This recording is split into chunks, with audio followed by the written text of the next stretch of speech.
মধ্যপ্রাচ্যের চলমান সংঘাতে নতুন করে উত্তেজনা তৈরি হয়েছে। যুক্তরাষ্ট্রের প্রেসিডেন্ট ডোনাল্ড ট্রাম্প ইরানকে 48 ঘণ্টার আলটিমেটাম দিলেও তেহরান তাতে নতি স্বীকারের কোনো ইঙ্গিতই দেয়নি, বরং পাল্টা হুঁশিয়ারি দিয়ে জানিয়েছে তাদের জ্বালানি অবকাঠামোয় হামলা করা হলে তারা আরও বড় ধরনের প্রতিশোধ নেবে। এনবিসি নিউজ জানিয়েছে ডোনাল্ড ট্রাম্প হরমুজ প্রণালী পুনরায় খুলে দেওয়ার জন্য এই সময়সীমা নির্ধারণ করেছেন। বিশ্বের প্রায় 20% তেল এই গুরুত্বপূর্ণ জলপথ দিয়ে পরিবাহিত হয়। যুক্তরাষ্ট্র ও ইসরায়েলের হামলার পর ইরান কার্যত এই পথ বন্ধ করে দিয়েছে, যার ফলে বৈশ্বিক জ্বালানি বাজারে বড় ধরনের অস্থিরতা তৈরি হয়েছে। ডোনাল্ড ট্রাম্প আরও হুঁশিয়ারি দিয়েছেন, ইরান যদি এই পথ না খুলে দেয় তাহলে দেশটির বিদ্যুৎ কেন্দ্র ও জ্বালানি স্থাপনাগুলো আরও ধ্বংস করে দেওয়া হবে। তবে বিশেষজ্ঞরা মনে করছেন এই ধরনের হুমকি তেহরানের অবস্থান পরিবর্তনে খুব একটা প্রভাব ফেলবে না।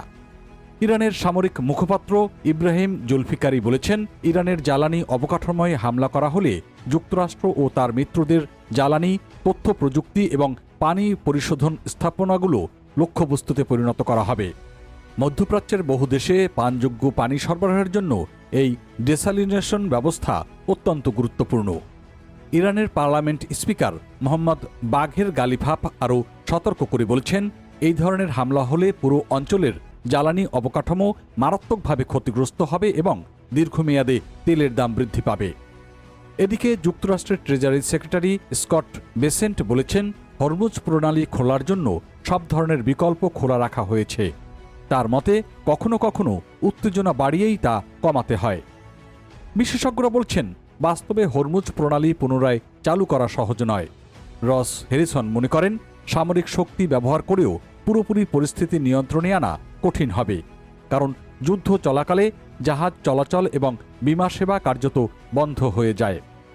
ইরানের হামলার কারণে এই অঞ্চলে জাহাজ চলাচল প্রায় বন্ধ হয়ে গেছে, ফলে বৈশ্বিক তেলের দাম এরই মধ্যে উল্লেখযোগ্যভাবে বেড়েছে এবং জ্বালানি বাজারে অস্থিরতা আরও বাড়ার আশঙ্কা রয়েছে। অন্যদিকে এনএসএস বাসিরি তাবরেজি মনে করেছেন, ইরান এত সহজে চাপের কাছে নতি স্বীকার করবে না, বরং তারা সংঘাতের খরচ বাড়িয়ে যুক্তরাষ্ট্র ও তার মিত্রদের উপর চাপ তৈরি করতে চাইবে। বিশ্লেষকদের মতে এই পরিস্থিতিতে যুদ্ধ আরও দীর্ঘায়িত হওয়ার ঝুঁকি রয়েছে এবং ট্রাম্প প্রশাসনের জন্য এটি কার্যকর এক্সিট প্ল্যান খুঁজে বের করা এখন সবচেয়ে বড় চ্যালেঞ্জ হয়ে দাঁড়িয়েছে।